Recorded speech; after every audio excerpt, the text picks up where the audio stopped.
Eu já estou ao lado do Wilson Nery, advogado do MCCE. Seja bem-vindo ao RDTV. Bom dia, Rafael, bom dia aos internautas e para nós do MCCE. É sempre importante estar aqui num espaço tão decente, um espaço de tanta influência para dialogar sobre a questão da corrupção. Vamos começar falando aqui pela capital, Cuiabá. Prefeito Chico Galindo, o senhor afirmou nos últimos dias que ele está inelegível.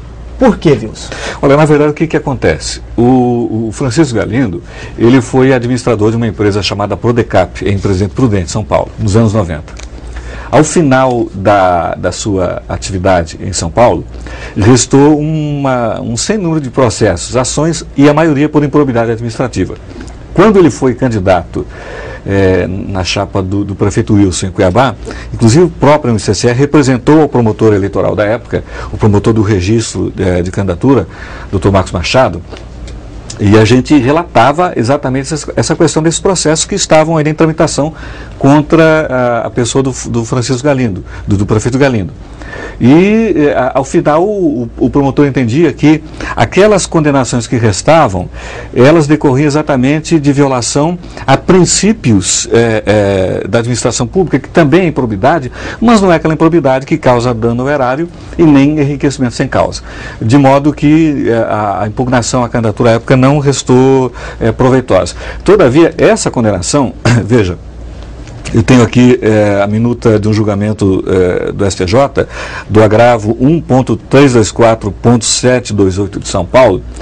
Ele esse agravo de instrumento, que é um recurso manejado pela defesa do prefeito Francisco, ela foi manejada em face de uma condenação de primeiro grau do juiz de Presidente Prudente por improbidade administrativa, porque à época o prefeito, na administração da Prudenco, contratara 508 pessoas sem concurso público. E aí houve a condenação, tanto em devolver ao erário o recurso gasto com essas contratações, como também ele fora condenado por dano moral coletivo, que é um entendimento que o Ministério Público entende e sempre coloca em ações desse naipe.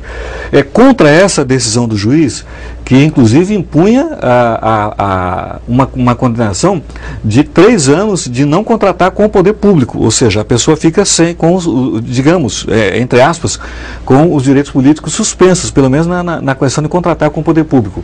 E foi manejada uma apelação, um recurso de apelação ao Tribunal de Justiça de São Paulo. Essa apelação ela foi provida apenas em parte, mas manteve a condenação por dano moral.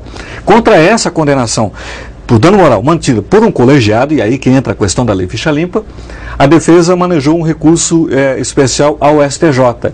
Como esse recurso ele não foi provido, porque na época, veja, a lei processual, o CPC, já impunha algumas exigências, né, alguns pressupostos de admissibilidade para esse recurso, foi negado o segmento a esse recurso ao STJ. E aí foi manejado um agravo de instrumento para que tivesse tramitação, tivesse andamento, fosse recebido. E o agravo também foi negado.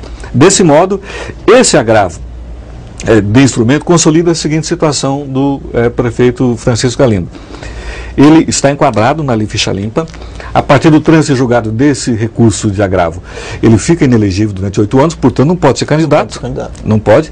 E aí o que é importante, se a Câmara de Cuiabá fosse um pouco mais atenta, poderia aferir a extensão dessa sentença de primeiro grau, porque ela provavelmente deixou o prefeito proibido, impôs a ele a condenação de não contratar com o poder público durante 3 anos, logo ele não pode ser prefeito de Cuiabá, muito menos fazer a negociação vultuosa que está sendo feita aí de alienação do patrimônio, dizer assim, que é a Sanecap. A Câmara de Cuiabá seria cúmplice do prefeito? Olha, eu não digo cúmplice. Agora, se fosse os caras de Várzea Grande, já tomavam o cargo e só sentavam na cadeira, porque lá em Cuiabá, em Várzea Grande, por muito menos, os vereadores arrancaram 1, 2, 3 prefeitos de lá. Prefeitos, 1 ou 2 de lá.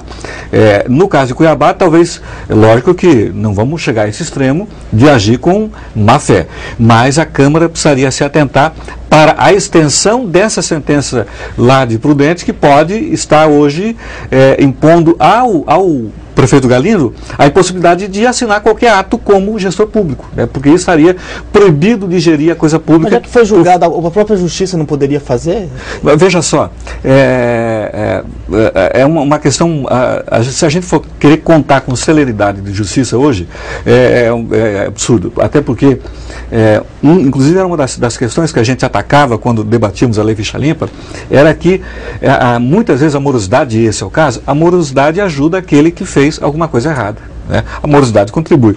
Tanto é que, nesse caso, para você ter uma ideia, essa condenação lá de São Paulo vai lá para o Tribunal de Contas, vai lá para o TRE de São Paulo, mas não vai para um sistema nacional, não vai para o TSE. Então, legalmente, até o TRE de Mato Grosso, até a Justiça Eleitoral, tomar conhecimento dessa, digamos, suspensão de direitos políticos, né, daqui a 5, 10 anos, pelo menos é o que acontece normalmente. Nesse caso, ele poderia se candidatar agora em 2012, ser reeleito e ainda... Se não tivesse a Lei Ficha Limpa, calma, aí no meio do caminho tinha a Lei Ficha Limpa. E a única salvação do prefeito Galindo hoje é ele se reunir com esse povo aí, enfim... Paulo Maluf, aquele cara, o Barbalho, etc., e começar a acender as velas pretas lá para o Supremo rejeitar a constitucionalidade da Lei Ficha Limpa. É a única saída que tem. Agora, porque mantendo a atual postura do STF em relação à Ficha Limpa, ele está fora durante 8 anos. Por isso ele anuncia tanto que não será candidato à reeleição? Tem alguma ligação? É bem provável, né, que seja isso. Vamos falar agora da Assembleia Legislativa, o deputado Riva. O deputado Riva tem vários processos na Justiça. Até agora ninguém conseguiu, continua intocável o presidente Riva. Como que o senhor faz uma avaliação? Como que o MCCE tem acompanhado essa situação? Olha, a gente tem muita preocupação porque poucas pessoas questionam a atuação da Assembleia. Se a gente for verificar, nós tivemos aí nesse último ano, precisa voltar muito tempo, em 2011, tivemos o problema das cartas de crédito, tinha envolvimento da Assembleia. Tivemos agora, muito recentemente, o envolvimento da questão da maçonaria, lá do juiz, tem envolvimento da Assembleia. Nós tivemos aí aquele problema de CPIs que não caminham na Assembleia, que estão instauradas, talvez até para fazer algum tipo de pressão, não sei, né? CPI da Unemate, do concurso público, que não deu em nada, CPI das pequenas centrais hidrelétricas, que também não deu em nada. Então, a Assembleia, do ponto de vista de produzir para o Estado de Mato Grosso, ela é complicada, é quase nulo. É o condomínio mais caro do Estado de Mato Grosso, custa 20 milhões de reais por mês a você, né, contribuinte do Estado. É o condomínio mais caro, não tem mais caro, né, nem o mais chique, o mais luxuoso do país custa tão caro para quem banca a Assembleia. E o resultado é nulo. E aí a gente verifica que, durante 20 anos, a alternância do deputado Riva na presidência, ora na presidência, ora na primeira secretaria, ela é muito ruim, porque a relação dele, pelo fato de ser réu em diversas ações, acaba misturando. Ele, ao mesmo tempo que vai dialogar, por exemplo, com o orçamento, digamos, do Ministério Público, com o orçamento do Tribunal de Justiça, ele também ele é um réu daquelas pessoas com as quais ele está negociando. Então é muito ruim. Eu acho que até para a própria história dele seria adequado que ele desistisse de se candidatar, né, pelo menos a direção da Assembleia. Agora, veja bem, a única vantagem que a gente consegue ver, a única possibilidade que a gente vê, o único benefício ou a única positividade diante dessa situação toda é que a sociedade começa a discutir isso a partir da Lei Ficha Limpa, e é um dado que infelizmente não dá para a gente explicar com minúcias, mas pelo menos 8% da população de Mato Grosso assinou a Lei Ficha Limpa, quando a média nacional foi 2%. E sabe por que nós não conseguimos aferir? Porque quando a gente fazia a coleta aqui, todo mundo, a sociedade, as entidades, associações, sindicatos, Sintep, OAB, Ministério Público Estadual, Ministério Público Federal, tudo isso ia direto lá para Brasília e foi centralizado lá no Conselho Federal da OAB. No dia em que fomos lá protocolar